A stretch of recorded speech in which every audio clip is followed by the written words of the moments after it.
ಕೇಜ್ರಿವಾಲ್ ಮತ್ತೆ ಹಾಲಿ ಸಿಎಂ ಕೂಡ ಸೋಲಿಸಿದ್ದಾರೆ.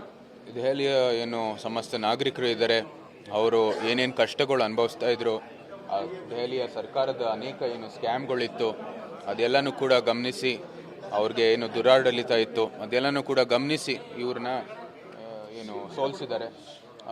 ಪ್ರಜಾಪ್ರಭುತ್ವದಲ್ಲಿ ಜನರೇ ತೀರ್ಮಾನ ಮಾಡೋದು.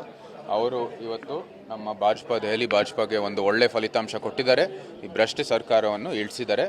ಅವರು ನಮ್ಮೆಲ್ಲರಿಗೂ, ಸಮಸ್ತ ಭಾರತೀಯರಿಗೂ ಮತ್ತು ದೆಹಲಿಗೂ ಕೂಡ ಒಂದು ರೀತಿ ನ್ಯಾಯವನ್ನು ಸಿಕ್ಕಿದೆ. ನಮಗೆ 100ಕ್ಕೆ 100 ವಿಶ್ವಾಸ ಇದೆ. ನಮ್ಮ ಮೈಸೂರಿನಲ್ಲಿ, ಇಡೀ ಕರ್ನಾಟಕದಲ್ಲಿ ಈ ಕಮಲವನ್ನು ಅರಳಿಕೆ ಎಲ್ಲ ರೀತಿಯ ಒಂದು ವಾತಾವರಣ ಸೃಷ್ಟಿ ಮಾಡಲಿಕ್ಕೆ ನಾವು ಕೈ ಜೋಡಿಸ್ಕೊಂಡು ಕೆಲಸ ಮಾಡ್ತೀವಿ. ಕೇಜ್ರಿವಾಲ್ ಮತ್ತೆ ಹಾಲಿ ಸಿಎಂ ಕೂಡ ಸೋಲಿಸಿದ್ದಾರೆ. ದೆಹಲಿಯ ಏನು ಸಮಸ್ತ ನಾಗರಿಕರು ಇದ್ದಾರೆ, ಅವರು ಏನೇನು ಕಷ್ಟಗಳು ಅನುಭವಿಸ್ತಾ ಇದ್ರು, ದೆಹಲಿಯ ಸರ್ಕಾರದ ಅನೇಕ ಏನು ಸ್ಕ್ಯಾಮ್ಗಳಿತ್ತು ಅದೆಲ್ಲನೂ ಕೂಡ ಗಮನಿಸಿ, ಅವ್ರಿಗೆ ಏನು ದುರಾಡಳಿತ ಇತ್ತು ಅದೆಲ್ಲನೂ ಕೂಡ ಗಮನಿಸಿ ಇವ್ರನ್ನ ಏನು ಸೋಲಿಸಿದ್ದಾರೆ. ಪ್ರಜಾಪ್ರಭುತ್ವದಲ್ಲಿ ಜನರೇ ತೀರ್ಮಾನ ಮಾಡೋದು.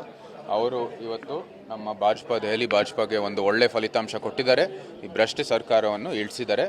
ಅವರು ನಮ್ಮೆಲ್ಲರಿಗೂ, ಸಮಸ್ತ ಭಾರತೀಯರಿಗೂ ಮತ್ತು ದೆಹಲಿಗೂ ಕೂಡ ಒಂದು ರೀತಿ ನ್ಯಾಯವನ್ನು ಸಿಕ್ಕಿದೆ.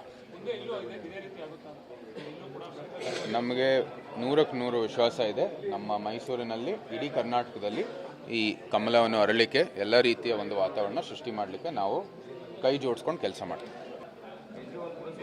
ಕೇಜ್ರಿವಾಲ್ ಮತ್ತೆ ಹಾಲಿ ಸಿಎಂ ಕೂಡ ಸೋಲಿಸಿದ್ದಾರೆ. ದೆಹಲಿಯ ಏನು ಸಮಸ್ತ ನಾಗರಿಕರು ಇದ್ದಾರೆ, ಅವರು ಏನೇನು ಕಷ್ಟಗಳು ಅನುಭವಿಸ್ತಾ ಇದ್ರು, ದೆಹಲಿಯ ಸರ್ಕಾರದ ಅನೇಕ ಏನು ಸ್ಕ್ಯಾಮ್ಗಳಿತ್ತು ಅದೆಲ್ಲನೂ ಕೂಡ ಗಮನಿಸಿ, ಅವ್ರಿಗೆ ಏನು ದುರಾಡಳಿತ ಇತ್ತು ಅದೆಲ್ಲನೂ ಕೂಡ ಗಮನಿಸಿ ಇವ್ರನ್ನ ಏನು ಸೋಲಿಸಿದ್ದಾರೆ. ಪ್ರಜಾಪ್ರಭುತ್ವದಲ್ಲಿ ಜನರೇ ತೀರ್ಮಾನ ಮಾಡೋದು. ಅವರು ಇವತ್ತು ನಮ್ಮ ದೆಹಲಿ ಭಾಜಪಾಗೆ ಒಂದು ಒಳ್ಳೆ ಫಲಿತಾಂಶ ಕೊಟ್ಟಿದ್ದಾರೆ. ಈ ಭ್ರಷ್ಟ ಸರ್ಕಾರವನ್ನು ಇಳಿಸಿದ್ದಾರೆ. ಅವರು ನಮ್ಮೆಲ್ಲರಿಗೂ, ಸಮಸ್ತ ಭಾರತೀಯರಿಗೂ ಮತ್ತು ದೆಹಲಿಗೂ ಕೂಡ ಒಂದು ರೀತಿ ನ್ಯಾಯವನ್ನು ಸಿಕ್ಕಿದೆ. ನಮಗೆ 100ಕ್ಕೆ 100 ವಿಶ್ವಾಸ ಇದೆ. ನಮ್ಮ ಮೈಸೂರಿನಲ್ಲಿ, ಇಡೀ ಕರ್ನಾಟಕದಲ್ಲಿ ಈ ಕಮಲವನ್ನು ಅರಳಿಕೆ ಎಲ್ಲ ರೀತಿಯ ಒಂದು ವಾತಾವರಣ ಸೃಷ್ಟಿ ಮಾಡಲಿಕ್ಕೆ ನಾವು ಕೈ ಜೋಡಿಸ್ಕೊಂಡು ಕೆಲಸ ಮಾಡ್ತೀವಿ.